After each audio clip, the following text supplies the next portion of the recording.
Ken, it's great to have you. Welcome. Thank you, Kelly. You're supposed to be bullish on the builders. You know, what's happened? We all know the long-term story. The demographics are good. You know, the housing shortage issues. What's going on here? Well, we asked a very simple question in our piece today called WOW, which stands for Wall of Worry, which is how the home builder stocks do when the Fed is tightening. The facts directed us to the conclusion that in 16 of the last 18 cycles back to 1969, the stocks fall about 30%. The key question for the home builders, if you look at it fundamentally, is this cycle COVID unique? It's obviously a dangerous saying.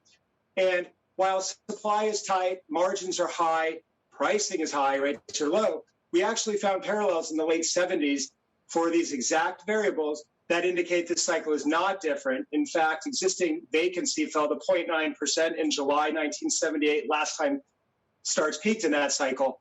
And, you know, it's generally not good for the stocks. They can work later after tightening, but right now we're making a specific call around rate tightening and the home builders. So you think we're maybe only about a third to half of the way through the correction that could be in store for them? And do you expect that to play out for basically the remainder of this year?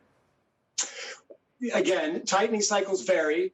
Of the 18 that we looked at, we know that the duration of tightening cycles averages around 10 months. So usually, housing is early cycle. So you wouldn't want to necessarily say 9 months absolute. You have to be responsive to what the environment is. I would say that our report, which draws a lot of parallels to the 1970s, in fact, with rate volatility, the Fed's kind of a different structure now. But in fact, some of the cycles were shorter. So we want to be very tactical. Our downgrades today are not related to the company fundamentals, simply that there is a macro backdrop that we could not avoid looking at.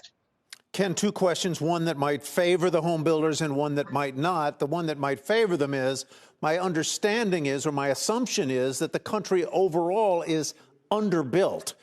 And that there's high demand for housing. That's number one, so that might give them a little bit of help. On the other hand, there are persistent supply shortages and increases in costs of those building supplies. That doesn't help.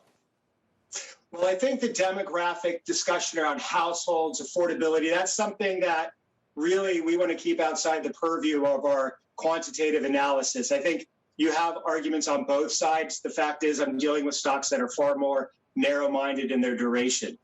As it relates to tight inventory supply chains, we do see, again, we look at this in our report, that finished homes as a percent of new home inventory at a roughly 10 to 12%.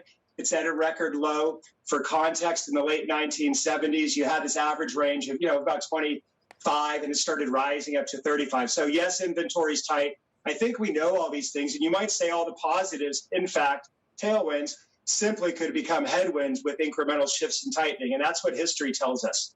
All right, Ken, we have to leave it there. Ken Zener, we appreciate your time today and your insight. Thank you.